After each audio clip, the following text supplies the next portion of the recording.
Pois quero que saibais como é grande a luta que enfrento por vós, pelos que estão em Laodiceia e pelos que ainda não me viram em pessoa, para que o coração deles seja animado, estando vós unidos em amor e enriquecidos da plenitude do entendimento, para o pleno conhecimento do mistério de Deus, Cristo, em quem estão ocultos todos os tesouros da sabedoria e da ciência. Então, a carta aos Colossenses foi muito importante para mim, e eu acredito que ela é extremamente atual na sua mensagem sobre a centralidade de Cristo na vida. Então, quem já teve a oportunidade de estudar a carta, já observou que isso é um tema central. É a supremacia de Cristo, a suficiência de Cristo na nossa relação com Deus, na construção da nossa vida presente e na preparação para a nova criação. E Paulo estava combatendo algum tipo de heresia que é difícil definir. Alguns dizem que é uma espécie de proto-gnosticismo, outros sugerem que pode ser uma mistura, pode ter alguns elementos judaicos nessa mistura, mas a heresia que eles tinham que enfrentar, de algum modo, negava que Cristo fosse suficiente. Isso às vezes é mal compreendido no contexto cristão, evangélico, quando nós afirmamos que Jesus é suficiente e que a palavra de Deus é a nossa única regra de fé. Então as pessoas pensam assim, nada mais no mundo é necessário para a vida. Não é assim. A gente tem um monte de necessidades e a gente crê que Deus supre todas as nossas necessidades. Então a gente não deve entender o senhorio de Jesus ou a centralidade de Jesus de um modo exclusivista nesse sentido, né?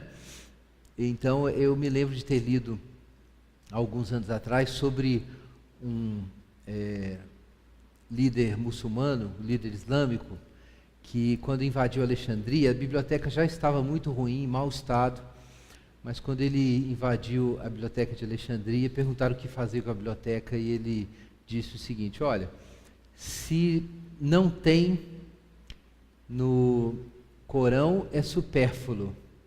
Perdão, se tem no Corão é supérfluo. Se não tem no Corão, está sobrando. Então pode tocar fogo na biblioteca. Então muitos cristãos têm uma ideia mais ou menos assim, que se aquela coisa, seja que você estudou na universidade ou que você aprendeu na vida, se já tem na Bíblia, então é supérfluo a outra fonte. E se, por outro lado, se não tem na Bíblia, provavelmente alguma coisa errada, então você descarta. E não é assim que a gente deve ver a vida. Jesus é o que dá sentido a todos os aspectos da nossa vida. Aqui em Colossenses 1 isso é claramente ensinado, que todas as coisas foram feitas por meio dele, para ele, e por meio da cruz Deus reconcilia consigo mesmo todas as coisas. Mas, então assim, a centralidade de Jesus deve ser vista de uma forma positiva. Jesus dá sentido para a existência.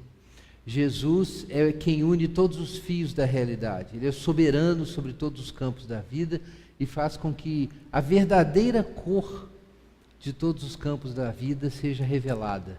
Então, o Evangelho não é uma anulação da criação, não é uma anulação da natureza.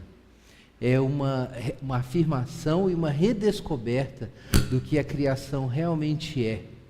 Então a gente deve compreender o senhorio de Jesus nesse sentido.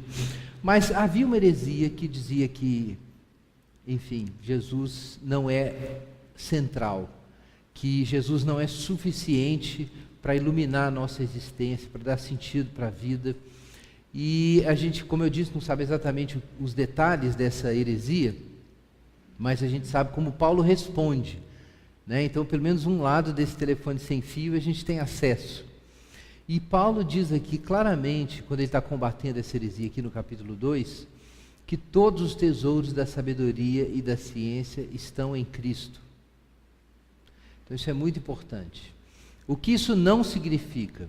Isso não significa que estudando a vida de Jesus nos evangelhos, você vai aprender o cálculo integral.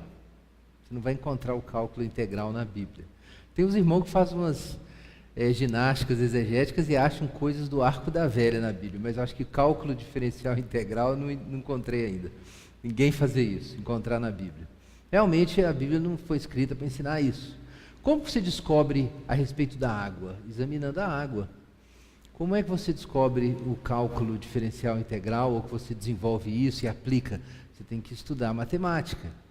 Então, os tesouros da sabedoria e do conhecimento não estão ocultos em Cristo no sentido de que a gente possa derivar das Escrituras as ciências e todos os saberes. Isso é impossível.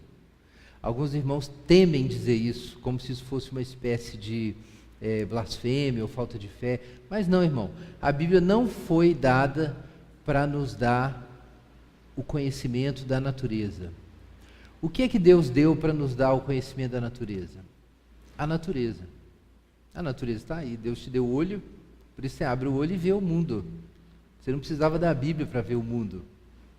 Você precisa dos seus olhos e Deus te deu uma capacidade, um aparelho cognitivo que funciona, então você tem um contato com o mundo. Só que você não sabe correlacionar esses saberes. Você não sabe como você se localiza no mundo e qual é a sua relação com esses saberes sem Jesus. Porque Jesus é o ponto de convergência de todas as coisas. Então essa é a questão. É que você pode ter conhecimentos fragmentários sobre a realidade, mas o sentido do todo não pode ser obtido sem Jesus Cristo, sem olhar para Jesus. O verdadeiro significado da